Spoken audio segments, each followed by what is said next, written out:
खरं. आणि आज त्या शेतकऱ्याला केवळ त्यानं उत्पादित केलेला शेतमाल त्या ठिकाणी त्याला योग्य भाव मिळत नसल्यामुळं स्वतःचा प्रपंच तो शेतकरी चालू शकत नाही, म्हणून आत्महत्या करावी लागती. इतकी वाईट वेळ त्या शेतकऱ्यावर आलेली असताना त्या शेतकऱ्याला जे त्यांनी वचन दिलं होतं सरकारनं हा. विधानसभेच्या निवडणुकीत, की आमचं सरकार त्या ठिकाणी आल्याच्या नंतर आम्ही शेतकऱ्याचा सातबारा कोरा करू, शेतकऱ्याला संपूर्ण कर्जमाफी देऊ, मला वाटते त्या आश्वासनाचा विचार आता सरकारनं करायची वेळ आली आहे. आणि आज जे बच्चूभाऊ त्या ठिकाणी उपोषणाला बसलेत, मला असं म्हणायचंय की हा कुठला राजकीय मुद्दा करण्यापेक्षा खरंच त्या शेतकऱ्याला त्या कर्जमाफीची गरज आहे.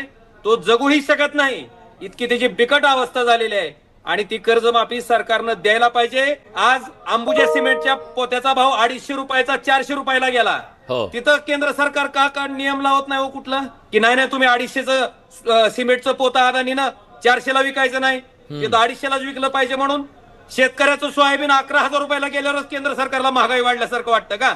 खरंय. त्यावेळेस का केंद्र सरकार म्हणत नाही अरे ती स्वतःचं जीवन त्या ठिकाणी व्यतीत करण्यासाठी, स्वतःचा प्रपंच चालवण्यासाठी ती बिचारं त्या ठिकाणी त्या शेतात मरतय आणि त्याचं सोयाबीन 11,000ला गेलं की तुम्ही लगेच अशा पद्धतीनं त्याला मारणारी धोरणं आणता, डीओसी आयात करता आणि त्याचं सोयाबीन 3,000 रुपयाने विकायला त्याला मजबूर करता. मला वाटतं अतिशय दुर्दैवी आहे. ताबडतोब शेतकऱ्याला त्या ठिकाणी कर्जमाफी दिली पाहिजे.